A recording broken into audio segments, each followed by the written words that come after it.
Slayers! Huh? Welcome! Two. What? What? Welcome to Meta Slayers! Take 3! Welcome back to another episode from your friendly hosts, Jay and Jake. Episode 10. 10. Big one. Not really. Small milestone.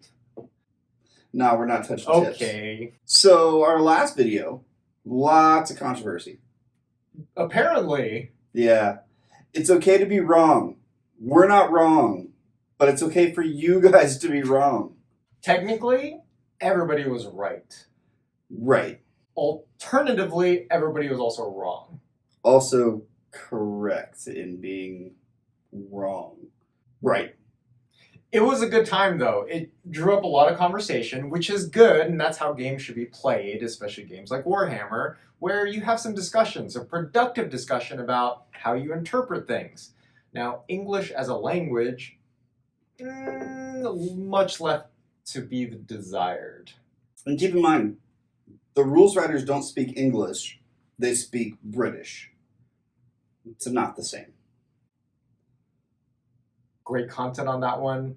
Appreciate it. And that's what we're going to keep doing. We're going to keep slaying the meta. We might be addressing some very difficult questions about how one could and should interpret a rule. It doesn't mean that it should be played that way. Correct? Right. Even though I wouldn't play it the way that it's like rules as written, that doesn't mean it's not right. Right. And that's how you could play it. And that's how you win. But keep up the comments. We love interacting with you guys. I'm on most of the time. Jay jumps in. We all interact. It's nice. Lots of comments every single video, and that's what keeps us going. I do want to do a shout out. Somebody said that is a good correction, a little redaction. Somebody said, deny the witch in Sigmar is 30 inches, not 24. You are correct, sir. Yes. We're Oh, used did to, we say that? We did, apparently. Oh. I Because we played both systems Yeah. too much. Yeah, okay, Yeah. fair enough. So, thank you. You are correct, sir.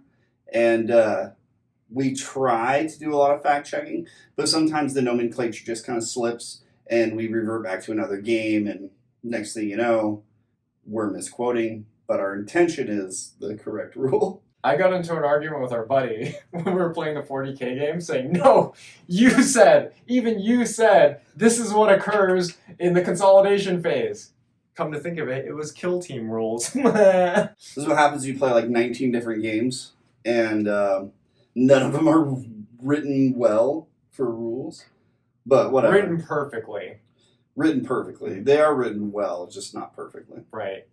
Meaning, we're all learning together. Aww. Aww. So jumping right into it, how do you win more of your Age of Sigmar games? Good question.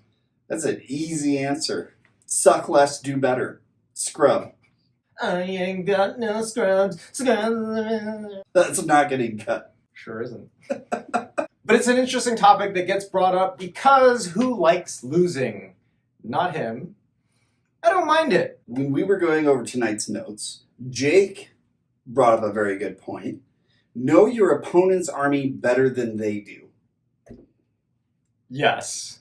So many times this will come into play, be it your opponent is unfamiliar with their army, be it you are unfamiliar with your charge priorities or your target priorities, etc., etc. How do you do it in split? Etc., etc. Etc. Etc., etc. If you have read their books and know their rules, you already have an advantage. You won't get blindsided by any gotchas where you're like, well, shit, I didn't know that army did that. Great. And in a competitive setting, your opponent doesn't really need to give you the heads up on things. No, it's the onus is on you to know your rules and know your opponent's rules. You can ask them at any time. It is open information, open source. Feel free. But that's easy to forget to do when you're actually in the game. Like, oh, what does that unit do again? Nobody's going to ask that. And then you're that guy, like, oh, you're going to ask me about my entire, rule set before we even are at turn 2? No, don't And then Just you're don't. shooting into game time if you're in a tournament. Exactly. Yeah. When you only have like 2.5 hours to play a single 2K game within a 2.5 hour time span, that's a lot. It's a lot of pressure. That means an hour and 15 minutes on each player's side of decision making. So you can choose to waste 5 to 10 minutes every single turn asking, what does that do again? What does that do? Can you do that? Is that? I've fallen into the trap multiple times. So no judgment there. We're just trying to optimize your gameplay on how to win more. I think we've all fallen for that trap. You don't have the patience, you don't feel like you have the time, or you're just not motivated enough to ask, what does that do? Yeah. Well, if you don't know, well, ask what that does, but try to keep it to a minimum and just know your opponent's army. It's as simple as that. Yeah, and I stand by it 100%, where the more you know about the game in general, not to mention just reading the core rules, I firmly advocate learning as many army rulebooks as you possibly can. It's only going to benefit you in your gameplay. Yeah, I spend a lot of time, even though they do get things wrong from time to time, but I do spend a lot of time. Everybody does. They do. Like, that's just Warhammer. There's just too many rules. There's a lot of rules. Yeah. But 1D4chan, if you type in army tactics into Google, the first result's probably going to be 1D4chan. I spend a lot of time reading there just to get people's takes on different units and stuff. I skim. I don't read the whole thing because I don't like people's opinions to contaminate my own, which kind of brings us into the next, which is when you are playing an army, don't worry about the meta as much.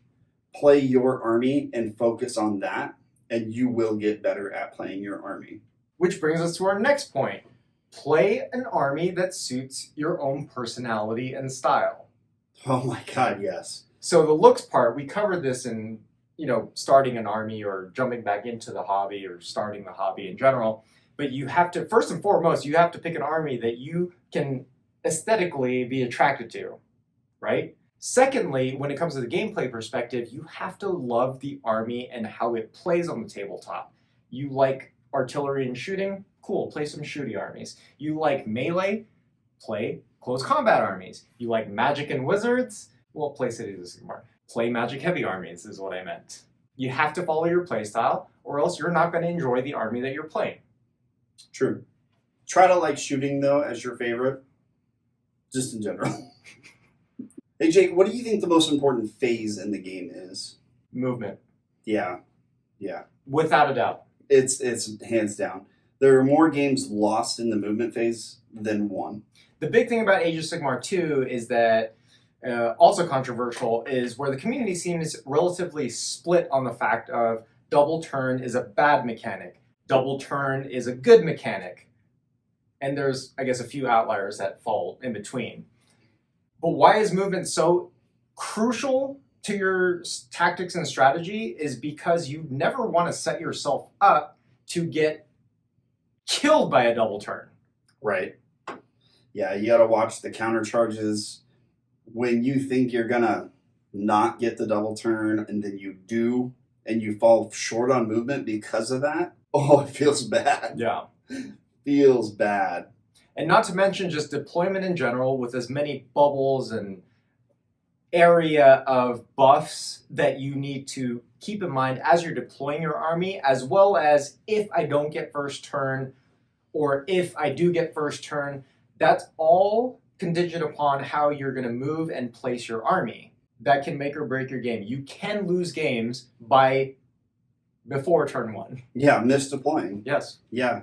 Another thing to keep in mind, and we're going to kind of touch on this later, but those synergies that he's talking about, most of the time it's pretty tightly wrapped little bubbles. Mm-hmm. So you kind of want to deploy that way and worry about your outflanks and your flank maneuvers as the game progresses. That's what your fast units are for. That's what your archers or artillery is for. Hell, that's even what some magic's for. It's a great point. In any sort of tactical game or war game, board game, you want to think at least 3 steps ahead. Or at least try to. Right. So at least think two turns ahead in Age of Sigmar, and at least 3 steps ahead on what you're going to do. So what are you planning to do? Are you counting on one of your units moving ahead so that you get into, one of your characters to get ahead, to move into position, to buff this flank and this or that flank, or buff this unit as you're starting to shoot. You should be thinking about all of this ahead of time before you even deploy, and most certainly before you enter into your movement phase. Stop exposing your squishy characters. If they have 6 wounds or less, don't let them be a prime charge target.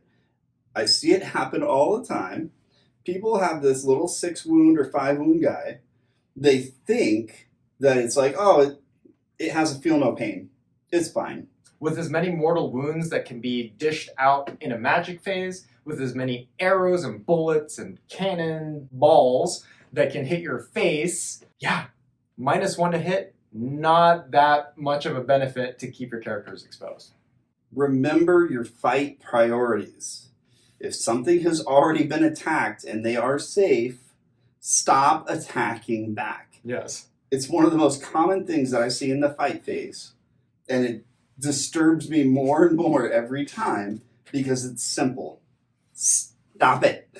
You know what else is important, and this goes back to our first point, is know your opponent's army. Are they Flesh Eater Courts? Are they Lumineth, where they automatically get 2? Know your opponent's army, so you know what to prioritize in your combat phase. Can they pile in and fight twice at the end of the phase?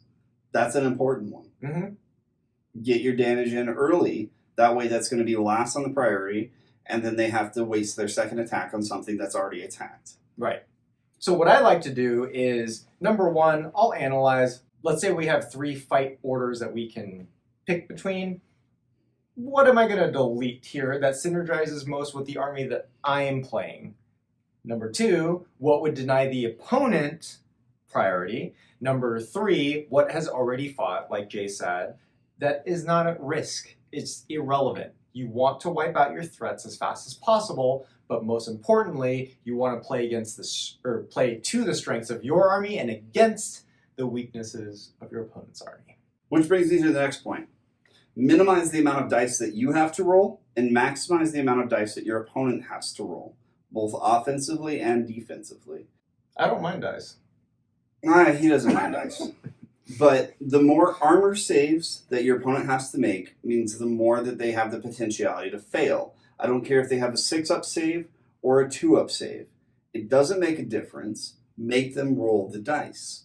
Alternatively, if you can spearhead to where your opponent can't pile back in and get as many attacks back, that limits the amount of dice that you're going to have to roll on your receiving end for the armor save. Interesting. Movement again. Movement again. Movement is not just a phase. Movement is a way of life. Way of life. Seriously, though, we're going to keep coming back to movement because it's that important. It is the most important phase. Yeah. In movement, in deployment, in movement, in charging. All of those things involve moving your models. Yeah. Before you even consider, though, picking your priority of attacks, don't forget command abilities. Guilty. I forget all the time. Reroll 1s to save, reroll 1s to hit. Don't forget them. Automatically run 6 instead of rolling a d6. Oh, and triumphs too.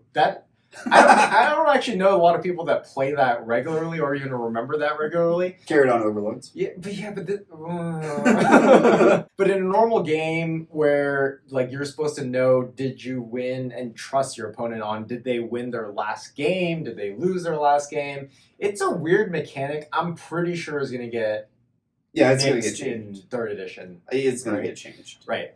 I think triumphs will still be in the game, but I think the way they work mechanically is good. Right. It's too much of a trust basis. I never trust any of my opponents. But the command abilities, pretty important. Extremely important. A lot of people say that they don't have enough things to spend command points on, which at least new books are correcting that because there's a lot of abilities and stuff. But still, there's a lot of remaining armies that you can't always maximize all your command points. But command abilities, especially with the GHB additions to the command abilities that you have access to, they're great. Who cares about Mystic Shield when you can just spend 1 CP? Right. Or a character buff, or buffing multiple units for 1 CP. Yeah, spending command point every turn Maybe okay. So turn 1, you don't spend a command point because there's not a lot to spend a command point on other than run roll. Great. But that means you're going to have 1 banked going into turn 2. You should probably be spending both of those on turn 2.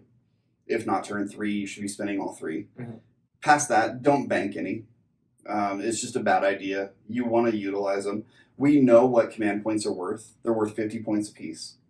So if you end the game with 4 command points still banked, that means you're playing at a 200-point deficit versus an opponent who spent all of their command points. Right. And that is literally 4 chances, 4 turns that you could have been re-rolling save rolls of 1.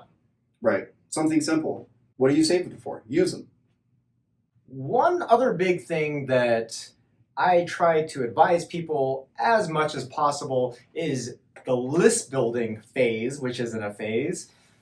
But you have to know what you're trying to accomplish before you build your list and bring it to a tabletop. Now, if you're just trying to run...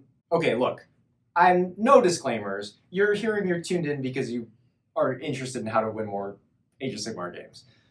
So since we're trying to play to win, you can't just throw things together that you think are cool expecting it to work. It doesn't work that way. Even in chess, you need a strategy. And just like we said, you need to think 3 steps ahead, if not more. So how would list building not be a part of that, right? Yeah, it's rough because you want to build a cohesive direction.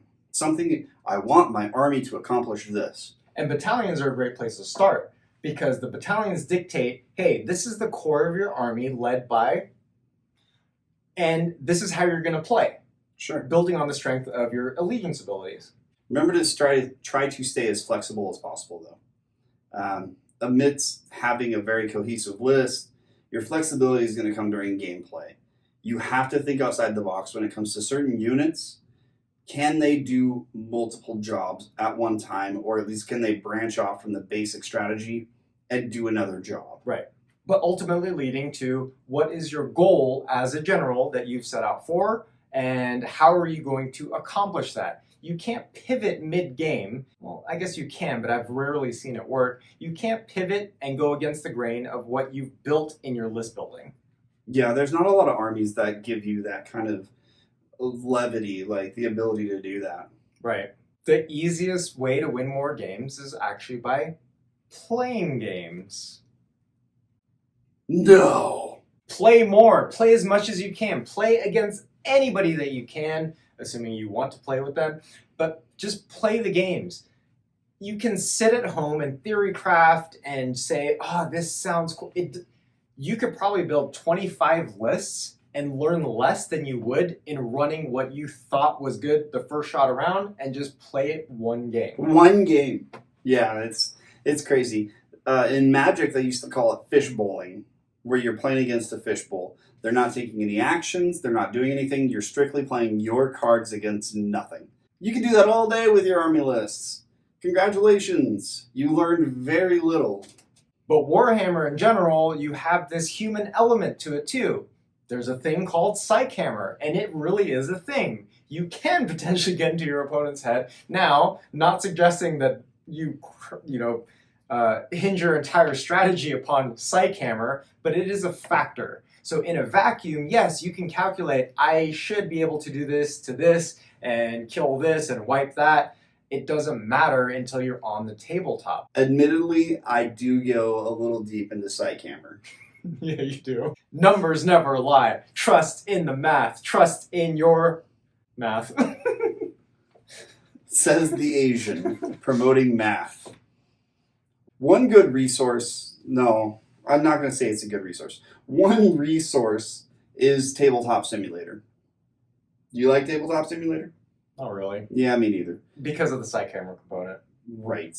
I don't want my opponent to be able to sit in their underwear and like diddle things and make their decisions. No, we're in a game. We have clothes on. Let's play a game. Right. Right? While looking you in the eye, Psych Hammering you this way. It makes... And the fun element. I'm not going to forget the fun element. There is the fun element. It also makes you accountable for your actions and the things that you say. So just to touch back on it again, remembering your triggers, command abilities, and relics is it can determine wins and losses. That's the difference. Yeah, and a great way to actually like remember all this, especially if you're learning a new army or starting a different army or revisiting an army, is write cliff notes. Yeah. Make cheat sheets. I've done that very early on when I was jumping back into all of 9th edition, or 8th editions, everything's, where I didn't want to miss a beat. So it was like, okay, here's what you do in your command phase, hero phase. Here's what you do in your fight phase, so on and so forth. You get the point. Index cards are your friend. I mean, a lot of you can probably tell I'm big on notes. I take a lot of notes. My brain just doesn't function the right way without them, and that's okay because I have all my little note cards set out. I have them in order of when I need to do them. So I have like my command phase ones. I have my character cards, which GW thankfully sells for most armies. They did drop the ball on a couple, but whatever. A lot of them are out of date anyway. Yeah. And then going into my phases, if I have to, I'll put remember 2d6 run and charge. Steeds of Slanesh. Don't feel bad if you need to take notes. It is okay. Yeah. And then lastly, don't worry about taking post-game notes. You're encouraged to. You should. I keep a Warhammer diary. Yeah. I just rolled over my 2021 one. Yeah. What do? You write in opponent, your army, your sub-allegiance, all your details. Basically include your lists, what went right, what went wrong, how do you want to improve yourself. Because if you can't criticize your own gameplay, who else can? It doesn't matter. It doesn't matter what anybody else thinks. You're only going to be able to tell yourself how to improve your own playstyle in your own game.